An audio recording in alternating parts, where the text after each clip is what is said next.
Dana's a former foreign policy advisor to John McCain, to Senator John McCain, and she knows Florida very well. You've been there before, Dana, back in 2000 when the story of the hanging chads and everything. What are you thinking about tonight? Are we about to have a Florida surprise, or what's going on in Florida? I think Florida is going to, again, be a long night. Florida is always pretty difficult. I was in Florida in 2000 and the hanging chad, and people learned about the Electoral College. Florida is just hard, and right now you have a lot of the counties that have veterans in them. So Pensacola and the Panhandle haven't come in. Up in northern Florida. Up in northern Florida, and so it tends to be Trump country. So Florida could be a long night. So let me just try to frame this here. The coalition that Hillary Clinton would have needed to carry Florida is predominantly in the southeast section of the state, the counties around Miami-Dade County. Is that correct? Exactly. Broward County, Miami-Dade, those are big population centers. They have a lot of Puerto Ricans, a lot of Haitians. It's very ethnic. And so that's a great area for it, and she needs to carry that big. And there was initial reporting that there was a lot of turnout in that area.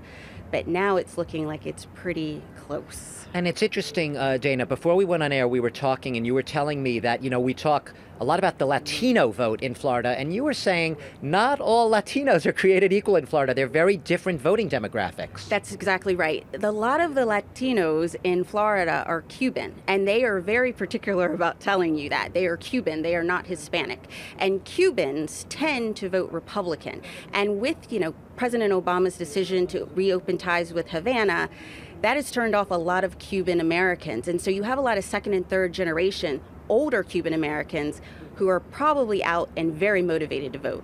This is interesting. So not a monolithic vote. I just want to ask you one more thing here. Another thing you were telling me is that you think the pollsters basically, if they don't have it totally wrong, things are skewed. You were telling me you think people are not being totally transparent with the pollsters. Yeah, I think you have a couple things going on. One, you have a rise of political correctness. And so a lot of people just don't want to share their views. So a lot of people will say they're voting for Hillary, but they're really voting for Trump. And you also have, with the first woman being president, I think you have a lot of men, not just high school educated white men, but a lot of college educated men who are telling their wives potentially, I'm going to vote for Hillary, but then they don't. And that could be a real game changer.